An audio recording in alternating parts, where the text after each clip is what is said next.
This is an iHeart podcast. Guaranteed human.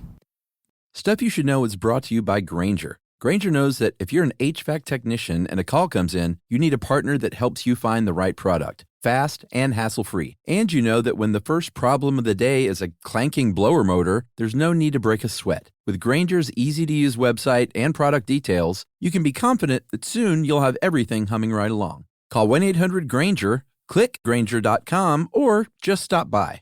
Grainger, for the ones who get it done. Hey everybody, the official Big Bang Theory podcast is back, covering seasons 3 and 4 of the show. Each week, host Jessica Radloff speaks with crew and cast members like Kunal Nair, Mayim Bialik, and Kevin Sussman. Hear about the Easter eggs you may have missed, behind-the-scenes stories, and how certain real-life relationships shaped some of the most memorable storylines. Watch the official Big Bang Theory podcast on HBO Max or wherever you get your podcasts.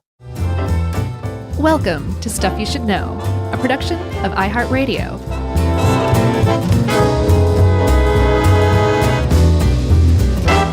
Hey, and welcome to the podcast. I'm Josh, and there's Chuck, and Jerry's here too. And this is a episode of Stuff You Should Know. I thought you were going to say welcome to the Possum Cast.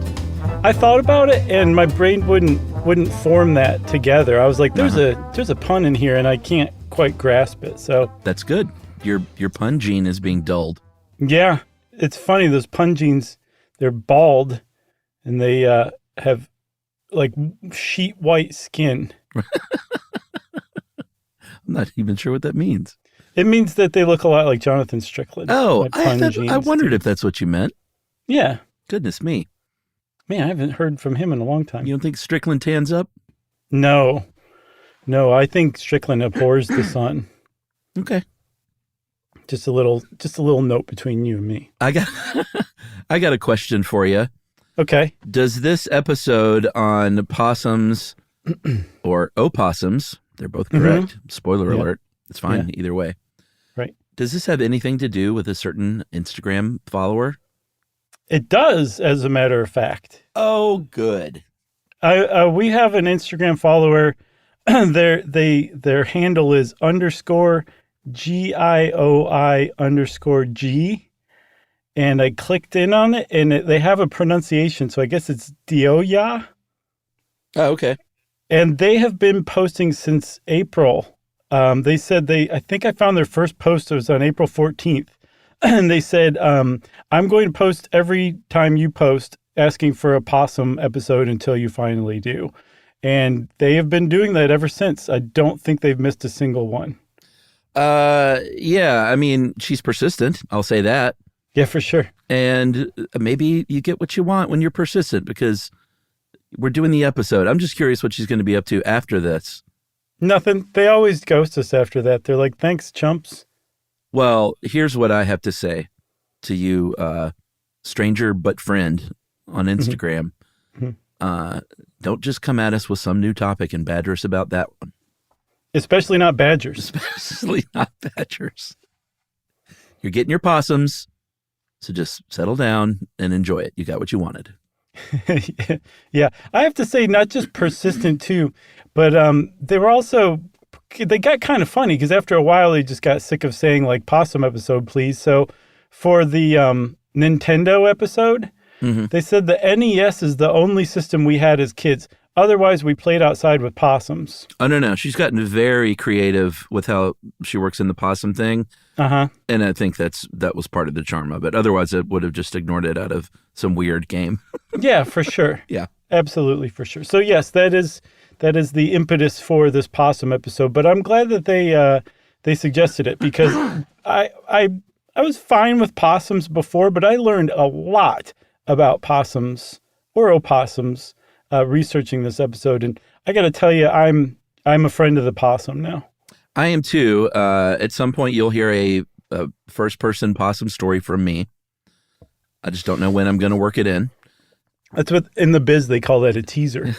And if you want to just stop before you even listen any further, if you're near somewhere where you can watch a YouTube video, okay, just look up Butter, Butter, the possum pet on YouTube, and just go ahead and tell me after that you think possums are like gross or scary or weird after you see Butter work Butter's charms. Okay.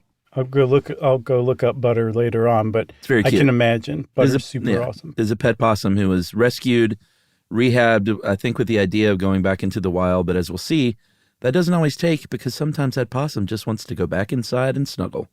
Yeah, it sounds like Butter's rehabber checked all the right boxes. Yeah, it's a very cute video. So one of the things that I learned about possums is that I've got, not only am I a friend of the possum, I've got possum pride now. Possum fever? That a little bit of that too, but more pride than anything. Because Chuck, there's one specific possum, the Virginia possum, that is native to the United States, traditionally the southeastern United States. And that Virginia possum is the only marsupial native to the United States. And our friends listening in Australia are like, crikey, we've got 1 million of those here. Well, get this, Australia. Your marsupials seem to have come, according to the fossil record, from the Americas, which means that our possum friends are actually the predecessors of your marsupials, which means, Chuck, that means that the wombats, the dumbats, the dunarts, the kangaroos, koalas, and the quolls, the bilbies and the bandicoots, the Tasmanian devil, the Tasmanian tiger, bandicoots, not to mention the wallabies, they all descend from a North American or South American possum because that's where all marsupials came from. You forgot about fairy toast. Yeah, which apparently you don't toast. Yeah, big correction. Sorry, Australia. Livia led us astray. You don't toast fairy bread. I registered an angry email to the editor of the blog that I got that idea from, by the way. Oh, that was from you. What, the fairy toast? Yeah. Yeah, you didn't mention it, did you? No, I thought that was submitted by Livia. I was no, throwing I her think right I under found the bus. It. Okay. No, I found that one. I'm throwing myself under the bus. All right. Well, I'm driving that bus, buddy, so I'm going to hit the brakes, and I'm gonna back up so you don't get hit. Beep, beep, beep. Oh, I got you. It's an inside inside joke right there, yeah. So your little spiel on possums pointed out a couple of things that I want to point out. One is that possums are not rodents. Yep. I think a lot of Americans probably think they're kind of in the rat family or something because they look sort of rat-like, but they're not. Like you said, they're marsupials. And the other thing is, well, that's it. They're marsupials. So they have little pouches, just like our kangaroo friends. Yeah. And they keep they're called joeys too. Their little babies are joeys. Yeah, a baby opossum is called a joey. Boy, are they cute. I knew what marsupials were, but what I didn't realize is that it was, as far as I can tell, one of two categories that mammals can land in, depending on how their young gestate. And a marsupial is just a type of animal that, evolutionarily speaking, really emphasizes the lactation phase of development of their young. Whereas us and just about every other mammal, we're called placentals. We gestate our young in the womb for much longer. Possums, it's a very short time, and then they're in the pouch lactating for a really long time. Yeah, I was surprised to see that when they were born, they're very, very tiny, like on the order of just an inch or so. Yeah, I saw a honeybee size in one place. That's small baby possum. That's a little possum. And then they're in that pouch like sometimes up to like 70 days. Yeah. Getting mother's milk from mama possum. Yeah. So we'll get to that. Let's not get ahead of ourselves. I know I'm excited too, Chuck. But back to the fossil record. So it turns out that the ancestor of all marsupials seems to have emerged in North America, maybe South America. At the very least, if they emerged in North America, they traveled down to South America and then Antarctica and then Australia, back when all that stuff was connected. And I mean, they're really, really old. I saw 140 million years old. And then the immediate ancestors of possums, which look very similar to today's possums, they have not changed very much since about the time the dinosaurs went away, 65 million years ago, right? And since then, we've had possums of various types running around Earth. But at one point, they died off in North America. Luckily, there were a bunch left in South America. And when the Isthmus of Panama rose again from the sea, like Poseidon, Or like they were the Red October. Yeah, just as good. Maybe even better, Chuck. Uh-huh. They were able to travel back up to North America. And about 1 million years ago, our friend, the Virginia possum, evolved and basically said, I really like the Southeast, and I'm going to stay here for the next 1 million years. That's right. And you know what? I forgot the other thing I was going to say after your spiel was that you Aussies out there, you do have something called a possum. Oh, yeah. It's not what we have as a possum. It's a different animal altogether. So there is a little bit of confusion there. So if you're buttering up your fairy toast right now and you're really upset, you're like, I've got possums all over these trees. Right. You probably do, but they're not. And I looked them up. They're very cute too, but they're not like our possums. They are. The ones that I saw are called bushtail possums, and they are super cute, but that's a big difference. Our possums, the Virginia possum, spends most of its time on the ground. It climbs trees, maybe to find food, maybe to escape a predator.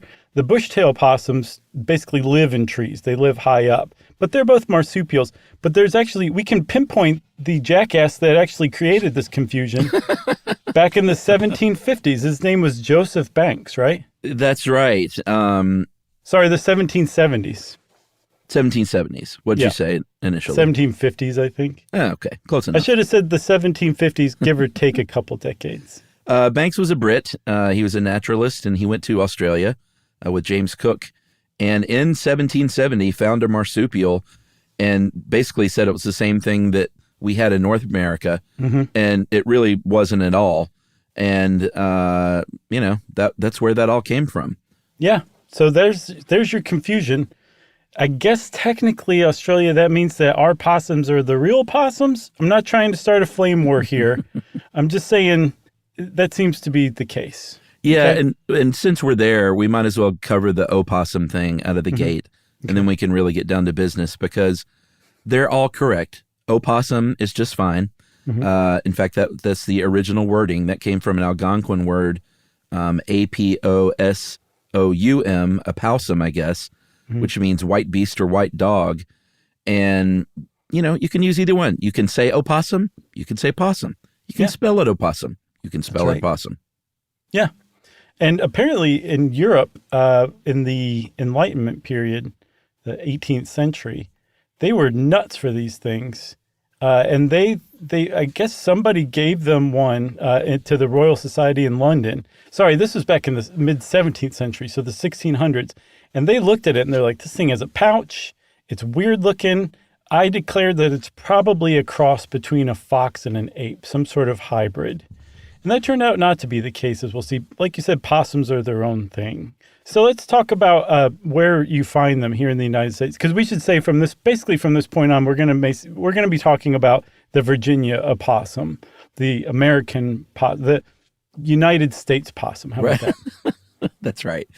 You can tell by their little flashy red, white, and blue jumpsuit that they wear. Yeah. It's very cute. Yeah. So you mentioned the Southeast, and that is very much true. That is where they were really hanging out for a long time. But starting in about, or I guess I should say at least the 19th century, they started moving on along elsewhere in the country. And they kind of spread around. I think they saw them in the mid-1800s in New York, and then other parts of New England, and then the Midwest. And basically as like farms and cities and urban populations started springing up, possums kind of followed suit, because possums, as we'll find out, and, every animal is really food motivated, but boy, it seems that possums are really, really food motivated. So then there were things, a lot more things to eat in a lot more places. So possums started traveling around naturally, and apparently people even took them and dropped them off in other parts of the country, including Washington State. So I'm not really positive, but it seems like you might find a possum almost anywhere in the United States now. It's weird. I saw a map of their distribution, and if you go up from North Texas and then spread out toward Idaho to the left, and then up toward like maybe Ohio, Illinois to the right. Okay. Back it over just to the Midwest. almost make like a cartoon tornado shape coming out of Texas. Okay. They're not there. You're not going to find them there. Oh, it's really weird. But you will find them Surrounding in the Pacific that area. Northwest, California, Texas, Mexico, and then all down the southeastern United States. And now up the eastern side of the Midwest and all along the eastern seaboard up to Ontario. Yeah. And, the lower upper peninsula of Michigan. Talk about a mind blower that is. Yeah, I think they got their passports in order and wandered into Canada. Yeah. Said these people are so friendly. Yeah. And they talk kind of funny, and they're very charming. Yeah. That's right. You just nailed Canada. And leftover poutine in the back alley is nothing to turn your little pink nose up at. No, and food definitely did help them. They're like, I like these humans. They're pretty great. I'm glad they came along because, yes, they're a huge constant food source. But we're also a source of shelter, too, because possums have a very bare, naked tail that is really off-putting to a lot of people, and understandably so. Their ears are also naked. And when you put those together, they can get things like frostbite. They can not survive the cold all that well. They do develop a winter coat, but they like it warm for the most part. But as humans have moved further and further north, and the possums have followed us because we have barns, attics, crawl spaces, wall voids, like just places for possums to live in the colder months. So that's another reason why their range has expanded too. Yeah, and the old Virginia possum, you've seen them around. They're about the size of a cat, like a house cat, weigh anywhere from 4 to 11 pounds. An 11-pound possum, that's pretty decent-sized possum. I saw up to 14, my friend. Oh, I'm sure the tubbier varieties can pack it in for sure. That'll make your forearms burn carrying that around. 2 to 3 feet long, and that's with the tail. And generally, the Virginia possum you would describe as sort of whitish gray. Their faces are a little more white. Their bodies are kind of gray, but sometimes they'll have little splooches and splotches and bands and things like that. All right, so I think that's a good teaser. And anatomically speaking, what's the word? I think you had it. Anatomically. Is that right? Yeah, it doesn't sound right, though, does it? No, it sounded weird. But let's take a break and we'll sort that out. And then we'll come back and talk about possum penis right after this.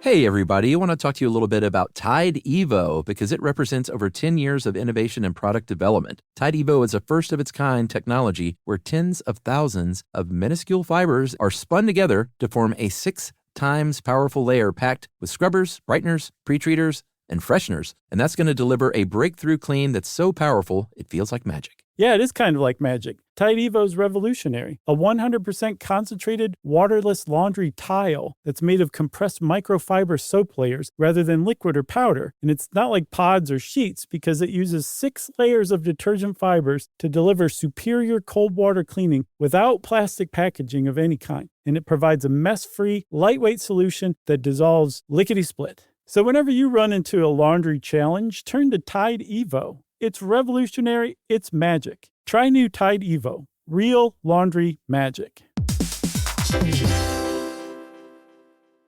All cat parents understand the feeling of being ignored by your cat and often asking yourself, does my cat even love me? And there is only one solution to solve that, Sheba. Feed your cat Sheba and go from feeling ignored to truly adored in 12 days guaranteed or your money back. Sheba has a menu of products, appetizers, entrees, treats, and even a kittens menu. So Sheba has a product for even the pickiest eater, like the Sheba Puree, which is made with bone broth. It's a protein-rich, lickable treat with chef-inspired flavors. It has a smooth and creamy texture that cats love. Plus, it supports a strong bond between pet parents and their cats with a hand-fed cat treat. It also contains no corn, wheat, soy, or artificial flavors. So instead of feeling ignored, you're suddenly the center of their world. It's basically a fast pass to favorite human status. Next time you're wondering if your cat loves you, grab Sheba Puree or explore their entire range of textures and flavors at your local retailer. To learn more, check out Sheba.com. Spectrum Business keeps businesses of all sizes connected seamlessly with fast, reliable internet, advanced Wi-Fi, phone, TV,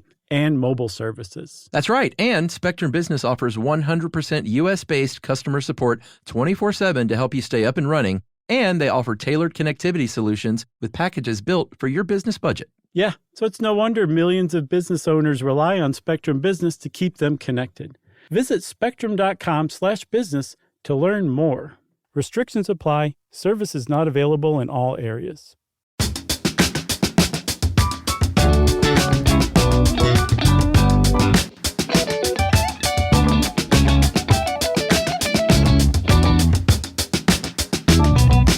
All right, Chuck. It's all you. You just bring it on out, please. Well, a possum has a forked penis. And if you can look up a picture and it, well, I guess it looks like, what do you think it looks like? I am not a sicko, so I didn't look it up. Oh, you didn't? That No. doesn't mean you're a sicko. I know, I'm teasing. I didn't look it up. I know kind of what it must look like because from the description Livia put of both the forked penis and the multiple vaginas that female possums have, I got the gist of it. Yeah, well, you just, there it is right there. I buried the lead. Although we should say that colonial Americans once again prove that they had some ingenuity going, but sometimes it could be quite dumb because they saw this forked penis and they said, oh, well, that is because they impregnate the female through their nostrils. What else could it be? We know this because we saw the female possums sticking their nose into their pouches and they're giving birth and sneezing out their little joeys that way. Right. Not right at all, though. No, I'm saying you got that right. Oh, yeah. They got it super, super wrong. No, sure. But no, it's because if you look up there, it looks a lot like a nematode, a worm of some sort with like a club foot, basically. Yeah. So, but yes, the reason it's forked is because the females have two vaginas that can be fertilized by sperm, or that can move sperm to their ova. Yeah, I think I got it right. And they have a third one for actually giving birth. So that's why the penis is forked, because they're just like, double your pleasure, double your fun. They look like little pincers, actually. I guess I'm not seeing a close-up. All the ones I'm seeing are they're like, get a load of this. It's really long. Oh, really? Okay, let me just type in possum penis close-up. I'm just going to go for it. I mean, what were you typing in before? Possum penis. Tasteful possum penis? Right. Oh, I had the Google filter on. I see. Yeah, there's one very clear picture. It looks like little pincers from an insect or something. Safe search is on. Oh, look at you. I'm just kidding. Tell you I to see turn now. that off. What the heck was... That's not at all what I just saw. Well, all right. Oh, no, that's a baby possum being born. I was like, what is this? Regardless, it has a forked penis, okay? Can we move on? It's got a forked penis. Let's talk about their teeny tiny brains because they do, and Livia even put that wording.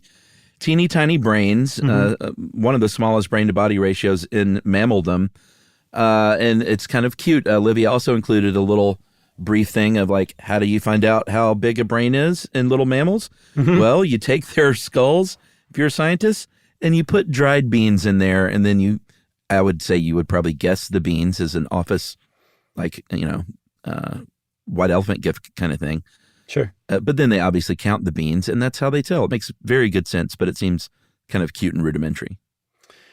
It does, but I mean, it does reveal something really surprising about the possums. They have a really small brain-to-body ratio compared to other animals their size. Like the possum's brain case held 25 beans. Just 25 little beans. Not that many. What kind of bean, I wonder? I'm going to say lentils. No, that's really small. I would usually the fun version is jelly beans. Sure. That's kind of big, though. Maybe a black-eyed pea or something. Okay, we'll go with black-eyed peas. Dried black-eyed peas. They hold 25 of those. A cat's held 125. Oh. A raccoon's held 150. And that actually seems to support this long-standing notion that possums are actually kind of dumb. Not true. They're not really dumb at all. And in fact, there's plenty of tests that they've shown they're actually surprisingly intelligent. They've beat out rats, rabbits, dogs, cats on remembering where to find food. And then the maze, the old standby for proving intelligence in an animal, they actually can beat rats and cats in learning mazes. That's right. And also can remember if they've had something that made them sick to eat that they even just tasted like a year later. So again, I think this food thing is really important because it seems like they score really well when there's food involved. Right. Like you mentioned, they're found in a lot of places in the United States. They really love a dense forest, but you'll see them in cities all over the place. They eat everything, basically. They eat little mammals, they eat worms, they eat insects, they eat birds and reptiles, they eat seeds and fruits, and obviously garbage. They're, like the raccoon. You will find them in a garbage can just going to town on like a pizza box or something. Yeah, but I saw, Chuck, that they're often unfairly blamed for knocking over garbage cans because they're the ones who come along after the thing that knocked it over, let's say a raccoon or a dog or something, and they're just scavenging, but they get the blame because they're the one that gets caught. Not fair. Just another miscarriage of justice. Exactly. What about when you see one walk around the day, that means they're rabid, right? No, again, another misconception. That's right. If they're walking around the day, it means that the eating is so good that they've abandoned their nocturnal ways and are just doing the human thing and eating whenever they want. They don't have to wait until nighttime to look for food. They can find it anytime. So, no, if you see a possum, it does not mean it's rabid. And as a matter of fact, possums tend to actually be cleaner than other animals, both disease-wise and with fastidiousness. They're as fastidious as cats in cleaning themselves, and they actually clean themselves in similar ways, licking their paw and rubbing their face with the back of their paw. So cute. It is super cute. And while they do that, Chuck, they stand up on their hindquarters and balance themselves with their cute little weird tail.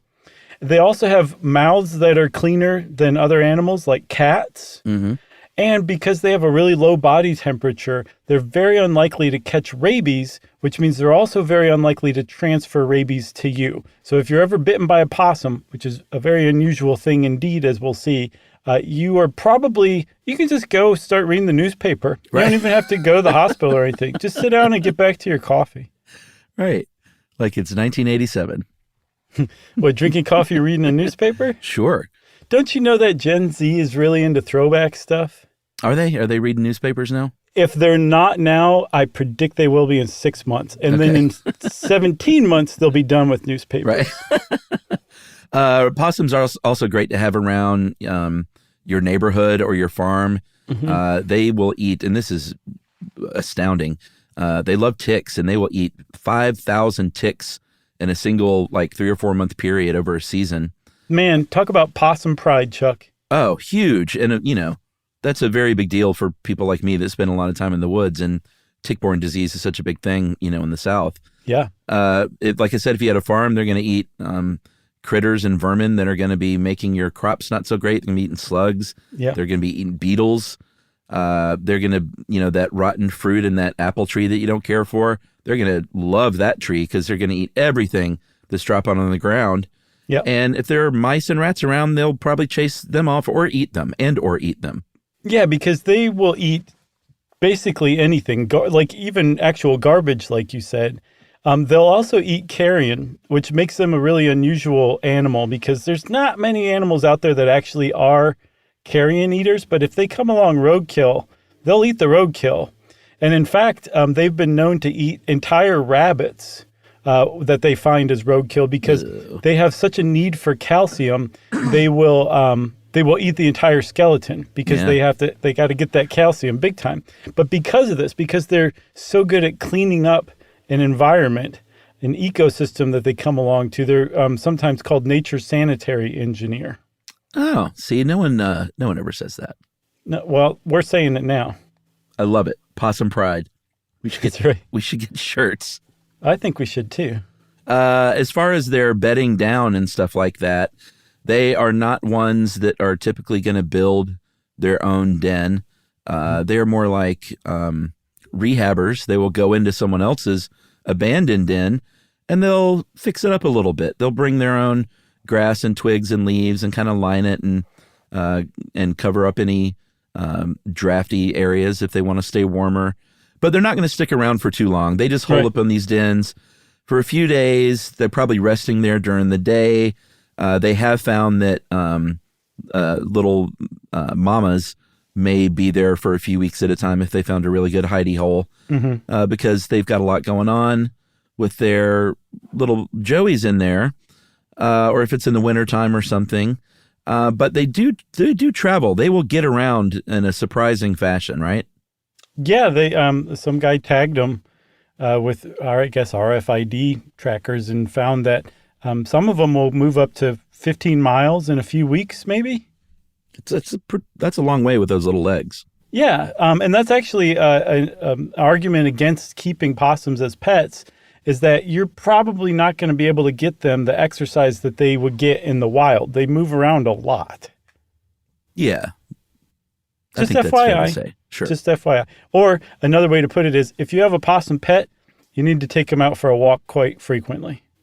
Oh, man, I'd love to see that.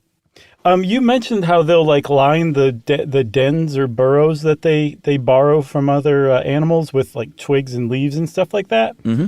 The way that they collect that stuff is they have opposable thumbs basically on their front and back feet, and so they'll gather leaves with their front hands, basically is what they're called. They'll push them under themselves to their back feet.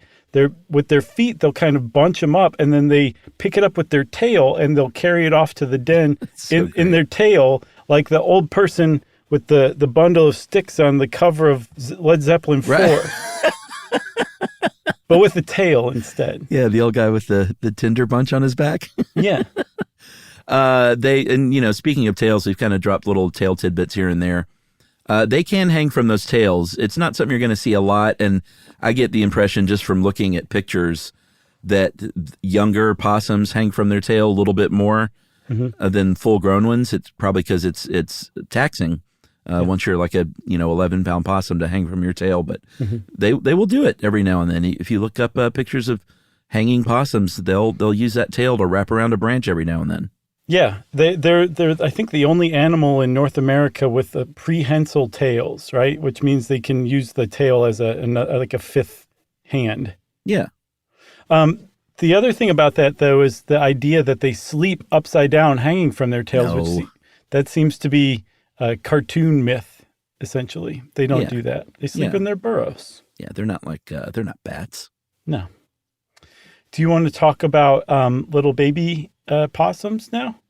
Yeah, they're super cute. I guess the sad part that we should go ahead and say is that a possum's life is pretty short. It's about 2 years in the wild, maybe 3 or 4 if they're living in someone's house. Yeah, you hear 2 years and you're like, well, yeah, all those cars are skewing it downward for sure. But no, if they're in captivity and it's just another year or 2 more, they're just not destined to live very long. Yeah, I'm sure the cars don't help, though.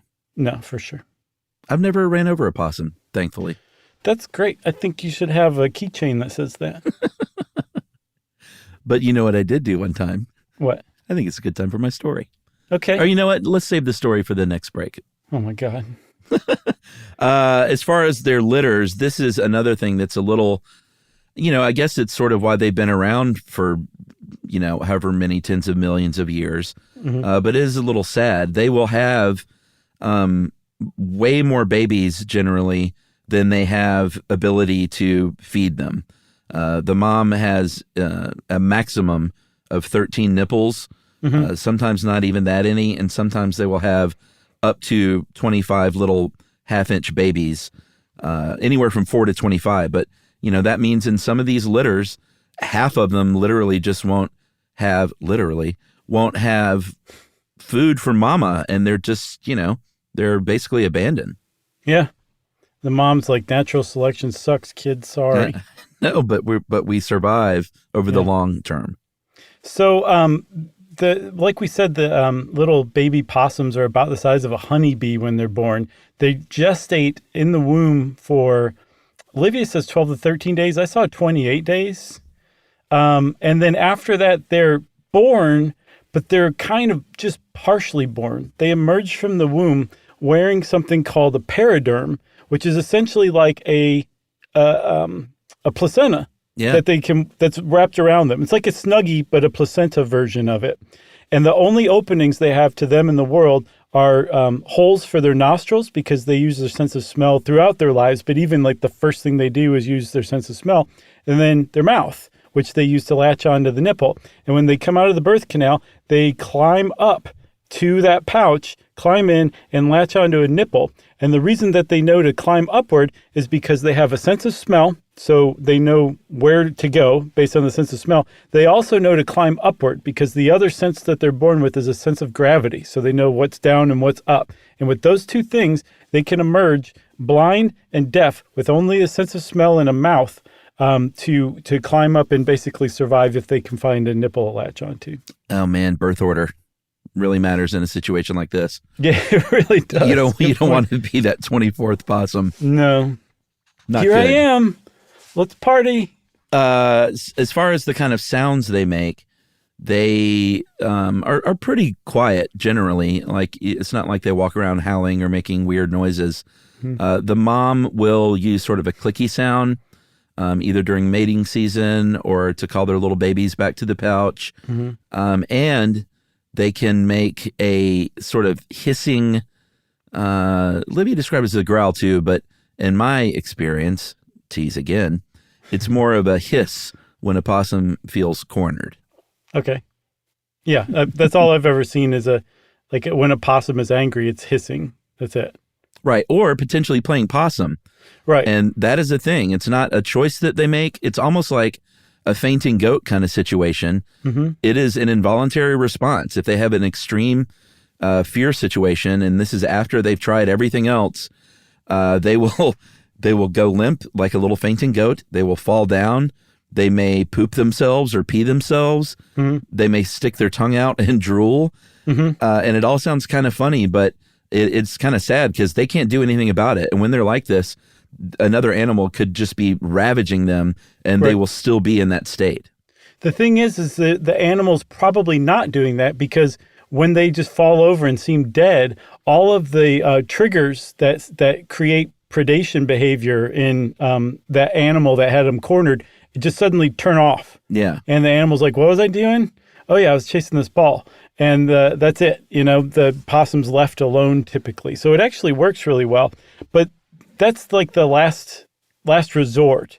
The possum's also really good at bluffing, showing its teeth. They have 50 teeth. They can bare their teeth, hiss like you said. They can growl. They can seem kind of intimidating. But the thing is, it's all bluffing. Like, they do not want to fight your cat or your dog or you.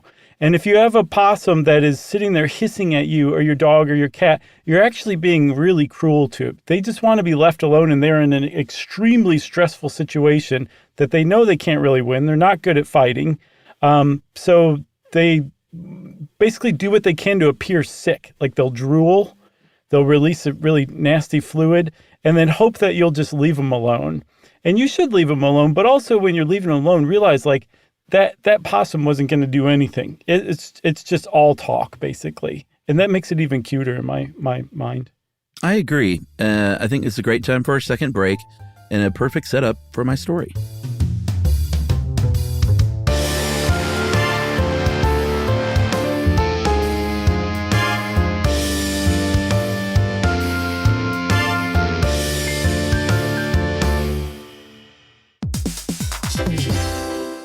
Hey everybody, I want to talk to you a little bit about Tide Evo because it represents over 10 years of innovation and product development. Tide Evo is a first-of-its-kind technology where tens of thousands of minuscule fibers are spun together to form a 6 times powerful layer packed with scrubbers, brighteners, pre-treaters, and fresheners. And that's going to deliver a breakthrough clean that's so powerful it feels like magic. Yeah, it is kind of like magic. Tide Evo is revolutionary. A 100% concentrated, waterless laundry tile that's made of compressed microfiber soap layers rather than liquid or powder. And it's not like pods or sheets because it uses 6 layers of detergent fibers to deliver superior cold water cleaning without plastic packaging of any kind. And it provides a mess-free, lightweight solution that dissolves lickety-split. So whenever you run into a laundry challenge, turn to Tide Evo. It's revolutionary. It's magic. Try new Tide Evo. Real laundry magic. All cat parents understand the feeling of being ignored by your cat and often asking yourself, does my cat even love me? And there is only one solution to solve that, Sheba. Feed your cat Sheba and go from feeling ignored to truly adored in 12 days guaranteed or your money back. Sheba has a menu of products, appetizers, entrees, treats, and even a kitten's menu. So Sheba has a product for even the pickiest eater, like the Sheba Puree, which is made with bone broth. It's a protein-rich, lickable treat with chef-inspired flavors. It has a smooth and creamy texture that cats love. Plus, it supports a strong bond between pet parents and their cats with a hand-fed cat treat. It also contains no corn, wheat, soy, or artificial flavors. So instead of feeling ignored, you're suddenly the center of their world. It's basically a fast pass to favorite human status. Next time you're wondering if your cat loves you, grab Sheba Puree or explore their entire range of textures and flavors at your local retailer. To learn more, check out Sheba.com. Spectrum Business keeps businesses of all sizes connected seamlessly with fast, reliable internet, advanced Wi-Fi, phone, TV, and mobile services. That's right. And Spectrum Business offers 100% U.S.-based customer support 24/7 to help you stay up and running. And they offer tailored connectivity solutions with packages built for your business budget. Yeah, so it's no wonder millions of business owners rely on Spectrum Business to keep them connected. Visit spectrum.com/business to learn more.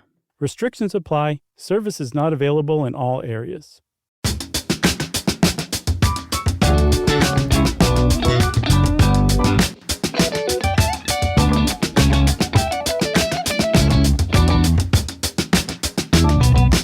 Okay, we're back, and here is my story. Senior year in high school, going back to my very first girlfriend's house, Mallory. Hi, Mallory. She just ran for Congress in Georgia. That sounds so made up, Chuck. No, she did. She lost. I had a girlfriend, you wouldn't know, she's from Canada, and she ran for Congress. But she was my very first girlfriend. We were going back to her house after a date, walked her up onto the front porch, like I traditionally would do for a little good lip smacking probably. And we kind of were laughing like we were always doing and ran up on the front, very small front porch, probably one of those like little, 5x5 front porches. And there was a possum on this porch trapped and immediately turned around and started, it was like something out of a movie, immediately turned around and started hissing at us. Mallory starts screaming. I'm not sure what I did. I kind of froze, I think, like, what am I supposed to do here? Yeah. And this possum immediately then tried to squeeze under the railing to, get off the porch. Right. And was so tubby, he got his little body stuck. And this little possum was kind of stuck and hissing and wriggling. Mallory screaming. I was probably thinking, well, I'm definitely not getting any lip smacking. Thank you, possum. You're like, I'll see you later. And Good luck with this problem. That was my possum story. He eventually wriggled his way free and ran off. Okay. And we had a good laugh about it, and no one was hurt. But I had a very, very, very close encounter. We're talking, inches to feet. And it was funny. It's a very fun memory for me. I wonder if that possum remembered it later on, too, and was just laughing and shaking its head like, I got to lose some weight. I wonder if that possum tells that story on its podcast. Does Mallory remember that story? Oh, I'm sure she does. I didn't. We're not very much in touch, but I did see her a couple of years ago at my nephew's wedding, and we had a great time catching up and her meeting Emily and me meeting her family. But we did not talk about the possum. Oh, okay. I bet you anything she would remember. I think that was a missed opportunity, Chuck. To talk about the possum? Yeah. Yeah, I probably should have mentioned it. So that's a great possum story. The only possum story I have is I remember finding one in the wood pile outside of our house in Ohio, and my dad grabbing it by its tail and carrying it over like to the woods to release it. And that thing was trying to curl up like toward my dad's arm. And at the time I was like, God, that possum would kill my dad if it had the chance. And now I realize that possum wasn't doing anything. He was just really mad and really scared. Yeah, and they have those big fangs we should mention. So it's right. A little intimidating when you're 17 and one is hissing at you on the front porch. Yeah, for sure. But your dad was country strong. I guess he was. I never thought about that, but yeah, he is kind of country strong. We mentioned having them as pets. It's not a great idea. They're not great pets because they don't let you know when they're sick. You're probably not going to have a diet that's quite right for them. They're probably going to be undernourished, under-exercised. They're just not an animal that you should keep in the house. Some states say you're not allowed to. Others say you can if you have a permit. But like you mentioned earlier, there are rescue people who rehab them because, if mommy gets hit by a car or dies by any other way, the babies are out there a lot of times. And their aim is to rehab them and send them back into the wild. But sometimes it doesn't take and they end up cute pets on YouTube. Man, that was a mouthful, but you got it right, though. Yeah. So there's another way that people can interact with possums, and that is by eating them. Yeah. Apparently, the indigenous tribes of North America, and I'm guessing South America too, because there's plenty of possum down there as well, but different species, they ate them, and this got passed along very quickly to the earliest colonists to the Americas, who said, it tastes like pig, basically. Yeah, that seems to be, like, there are several quotes here from Livia where everyone roundly agrees that they taste like pig. So I'll take their word for it. I will too, but I'm like, okay, I can totally understand why you would eat a possum then. All you have to do is hear one time that thing over there tastes like pig, and people are going to eat it because, Yeah, sure. Everybody likes the taste of pig. But if you feel guilty about eating pig, you got the possum alternative out there for you. I guess so. And the way it worked a lot of times is they would want to catch the possum alive, right? Rather than kill it, so they could bring the possum home. And for a couple of reasons, they could either save it for Sunday dinner because it's a little more special of a meal, maybe. And the other important reason is, you want to make sure that possum's not carrying. Again, they're not big disease carriers, but they may not have known this back then. So this sort of wisdom at the time was to wait a few days, feed it something good, maybe fatten it up a little bit, and make sure it's not sick, and then kill it and eat it. Yeah, and I think in addition to making sure it was not sick, just not knowing what it ate, but knowing that a possum will eat anything. And if it hasn't passed that stuff yet, then you're kind of eating it, and you might be like, "Gah, right. Dead vulture? What eats a dead vulture? A possum does." So the other thing that you could do too is if you have it alive, you can wait until Sunday dinner, which was a big thing. And the joy of cooking, Chuck, had a recommendation that if you feed a trapped possum, or if you trap a possum alive, feed it milk and cereals for 10 days. Yeah, that's cruel. I guess like maybe Cookie Crunch or something. Yeah. No, Cookie Crisp. That's what it was. Honey Nut Cheerios, you name it. Have you had the multigrain Cheerios? They're really good. Yeah. Ruby eats those. They're good. They're good. And then for 10 days, you feed them milk and cereal, and then you can have them for dinner. And then there's one other thing about it, too. It was apparently a traditional Thanksgiving food in a lot of southern places, right? Yeah. And Thanksgiving, they're going to be eating all kinds of acorns and chestnuts and things like that. Back when we had the American chestnut. There's that word again, mast. And I think that would fatten them up and improve their flavor as well. So then you got this naturally fattened possum for Thanksgiving. Right. Where you might make something called possum and tater, which is a very, very popular dish, which was like red pepper possum baked with some sweet taters. Yeah.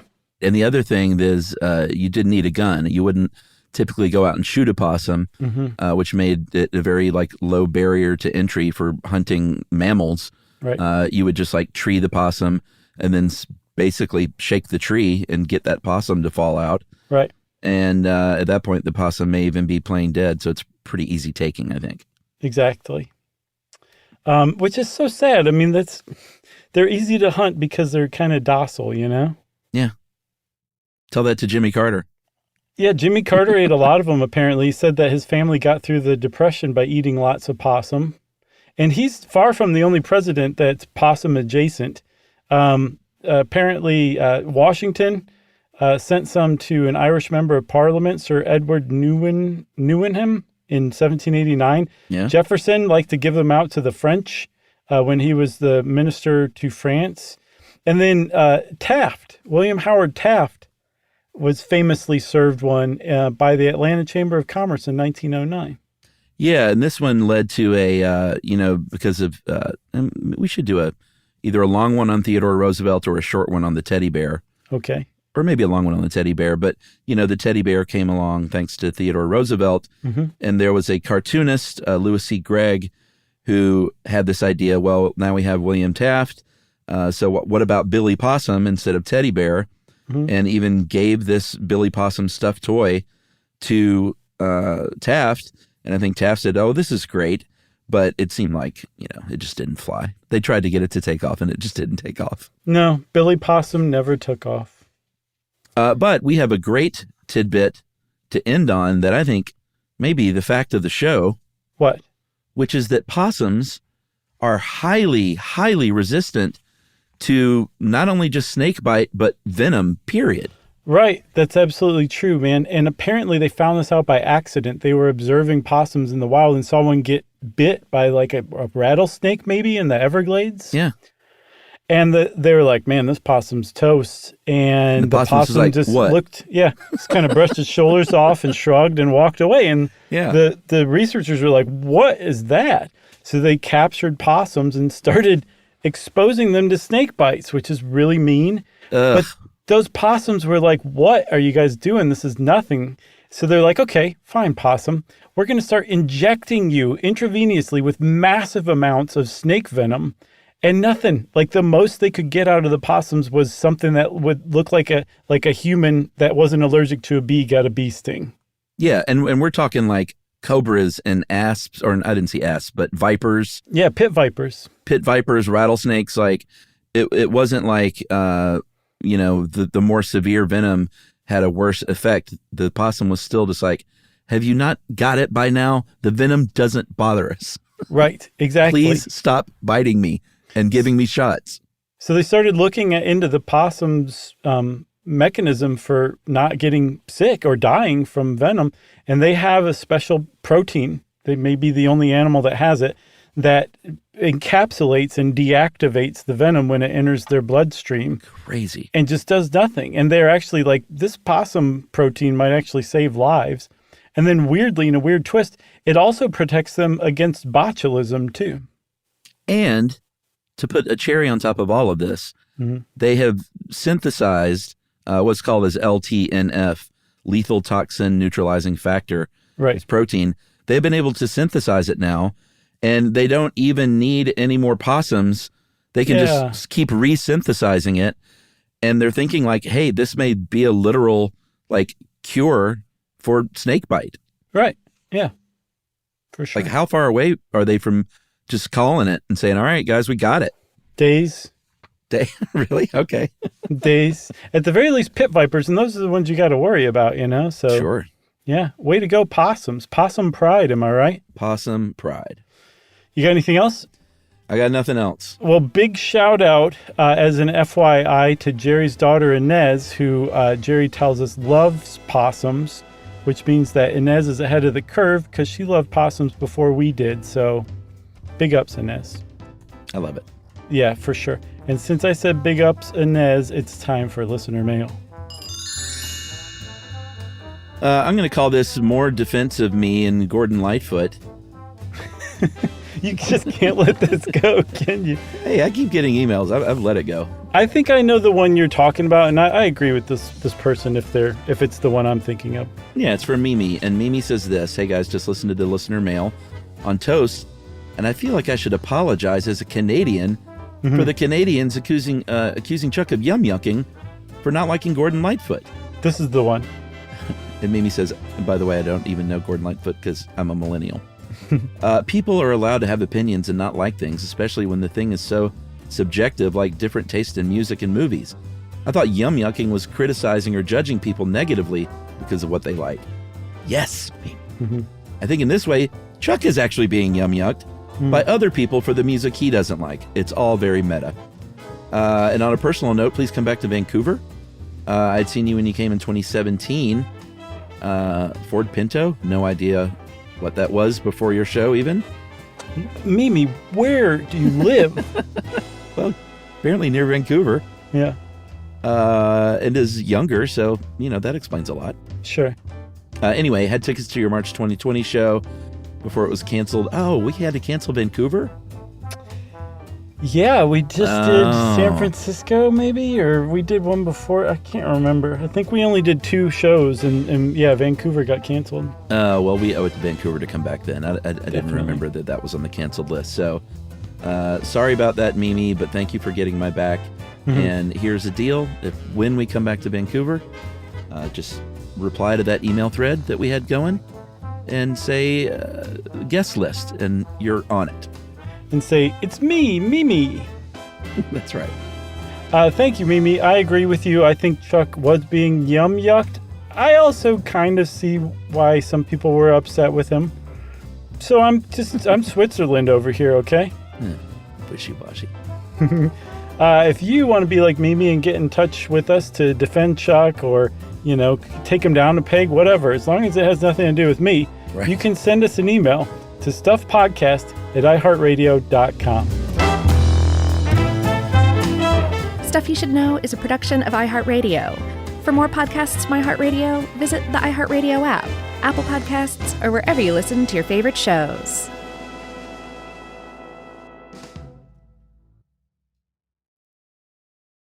Everyone knows winter is the real mess maker. You don't need WeatherTech floor liners for summer unless you hit the beach and half the beach ends up back in your car, or the campsite dirt ends up in your trunk. Then you'd want a cargo liner, or a road trip goes sideways, lemonade spills, ketchup goes rogue, ice cream drips. Yeah, you'd be pretty happy about those WeatherTech seat protectors. So just to be clear, as the mud you're inevitably going to step in this summer, you don't need WeatherTech unless you plan on doing summer. Visit WeatherTech.com today. Running a business is hard enough. Don't make it harder with a dozen apps that don't talk to each other. One for sales, another for inventory, a separate one for accounting. That's software overload. Odoo is the all-in-one platform that replaces them all. CRM, accounting, inventory, e-commerce, HR, fully integrated, easy to use, and built to grow with your business. Thousands have already made the switch. Why not you? Try Odoo for free at odoo.com. That's odoo.com. When it comes to small business, people want to talk to people, not bots, not voicemail. Your customers or clients want a real human connection, and that's exactly what they get with Ruby. Ruby is the virtual receptionist company that takes care of your callers when you're unavailable, in the middle of something, or just don't want to pick up. They can answer, screen, and transfer calls, as well as take messages, collect payments, book appointments, and more, all while saving you time and making the people you serve feel special. It's available 24/7, 365 days a year, and is 100% based in the U.S. See how it works at ruby.com, or better yet, give them a call at 844-900-RUBY. This is an iHeart podcast. Guaranteed human.